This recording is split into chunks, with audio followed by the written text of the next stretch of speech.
मित्रांनो, आज गुढीपाडव्याचा सण आहे आणि या सणासाठी आपण गुढी उभारत असतो आपल्या दारामध्ये। गुढीपाडव्यासाठी गुढी उभारण्यासाठी त्याला लागणारं सामान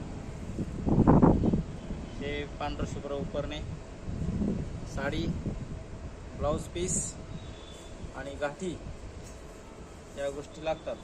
त्याचबरोबर लिंबाचे तोरण आणि हा कलश असे सर्व एकत्र बांधून त्यानंतर ही गुढी आपण दारामध्ये उभी करायची असते। गुढीपाडवा हा सण चैत्र महिन्यामध्ये शुक्ल पक्षात येतो आणि हा हिंदू धर्माचा नवीन वर्षाचा आरंभ आहे। यामध्ये चांगले कार्य केले जाते व सर्व व्यवसाय या मुहूर्तावर चालू केले जातात। सोने वगैरे खरेदी केली जाते। तरी आपण या सणाचा सर्वांनी आनंद घ्यावा व आपणा सर्वांस नवीन वर्षाच्या हार्दिक शुभेच्छा। धन्यवाद।